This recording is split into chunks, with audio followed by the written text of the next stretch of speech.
Air travel has quickly become an infamous inconvenience in American life. Since 9/11, 5 attempted terrorist attacks on U.S. airliners and airports have made airport security a continued priority. Shortly after the 9/11 attacks, Congress passed the Aviation and Transportation Security Act, which created the Transportation Security Administration and put federal employees in charge of airport security screening. New screening measures at U.S. airports are being called overly intrusive by some passengers and civil rights groups.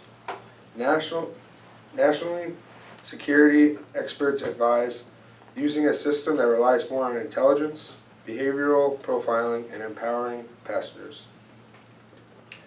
Billions of dollars have been spent to enhance security measures over the last 9 years, and the TSA has implemented a host of screening procedures for passengers and their baggage, including metal detectors for passengers, X-ray screening for carry-on bags, and a screening for explosives and checked baggage. Under the Secure Flight Program, the TSA also pre-screens passengers by comparing the passengers' names submitted by airlines to a watch list, with security measures implemented by the TSA in 2010, which include full-body X-ray scanners and enhanced pat-downs, have enraged many passengers and civil rights groups who see them as an invasion of privacy. Janet Napolitano, Secretary of the Department of Homeland Security, defends the scanners and the pat-downs as necessary. She says the scanners are safe, efficient, and protect passenger privacy. Several public interest groups have protested the TSA's new measures. We Won't Fly urges the public to use alternative transportation modes until the pat-downs and scanners are suspended. Electronic Privacy Information Center filed a lawsuit against the TSA to demand suspension of the scanners. Some members of the Congress have also expressed concern.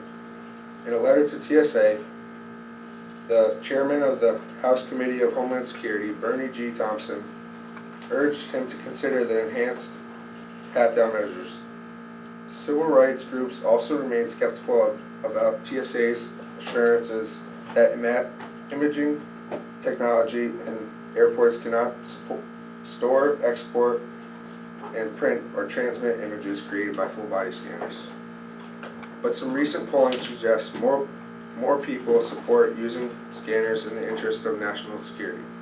In a November poll by ABC News, Washington Post, 64% supported the use of scanners, but 50% said that enhanced pat-downs went too far. Another poll by Gallup/USA Today also found majority support for the scanners, but 50% said that they were bothered by enhanced pat-downs. Several top U.S. officials, including President Obama, have also spoken out in defense of security measures, calling them necessary to thwart a potential terrorist threat. The security of the airports should be competent and give the public an assurance of safe trips. In fact, it is important that airlines provide the public with information on the measures that they have undertaken to curb crime in the areas of operations.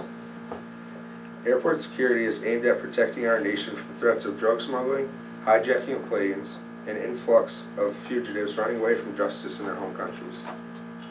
Foremost, airport security has put in effect measures to prevent the smuggling of drugs. Every airport is equipped with a dedicated police force and dog unit used in the detection and obtaining possible drugs hidden in the luggage of passengers.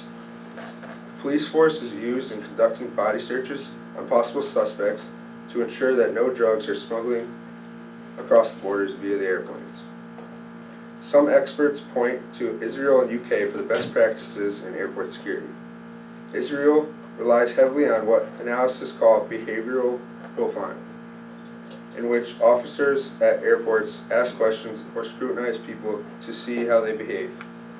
Passengers exhibiting suspicious behavior are then pulled aside for targeted interrogation and search. Profiling techniques are used at airports by every other security agency with great success. It can help determine intelligently which technology to use on which passenger.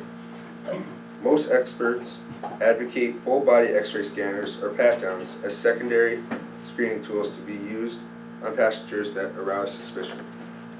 Perhaps if airports were to be consistent with a strict security, potential terror attacks would be deterred. It would be ideal if we lived in a world where our airports didn't have to be under terror watch at all, but unfortunately it's a very real and very serious issue. Cooperating with harsher security procedures might make air travel much more unpleasant, but at least we would fly with some peace of mind. Thank you.